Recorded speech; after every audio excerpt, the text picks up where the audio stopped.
The Jeep CJ, where CJ stands for Civilian Jeep, consistently had a separate frame and body, a tapering nose design with flared fenders, a fold flat windshield, rigid live axles with leaf springs in both front and rear, and it could be driven without doors.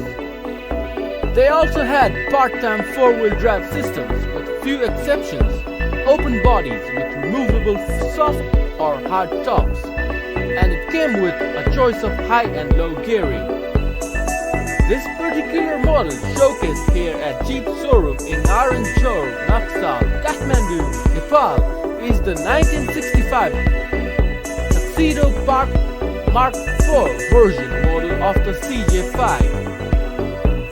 To make the CJ more appealing to the general public and to make it more comfortable, the early Tuxedo Park models were designed as trim lines, marked as the Universal.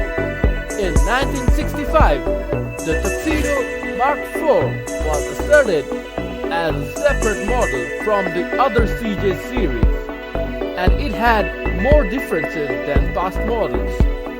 This model came with a powertrain consisting of an engine of 225 cubic inches, 3.7 liters, dauntless V6, and a 3-speed manual transmission. The Tuxedo Park Mark IV was the most functional, the sportiest, a new idea in sports cars, according to Jeep, and it was an attempt to breach the mass market. Chrome-plated bumpers, gas cap, hood latches, mirror and tail lamp trim was added to the standard CJ.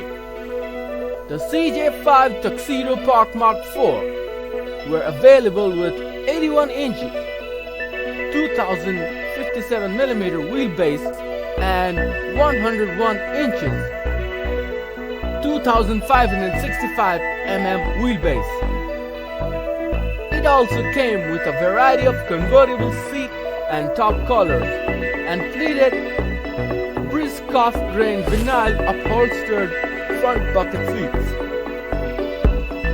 The CJ-5 continued to be in production for 3 decades from 1954 to 1983 with a total production number of 603,303.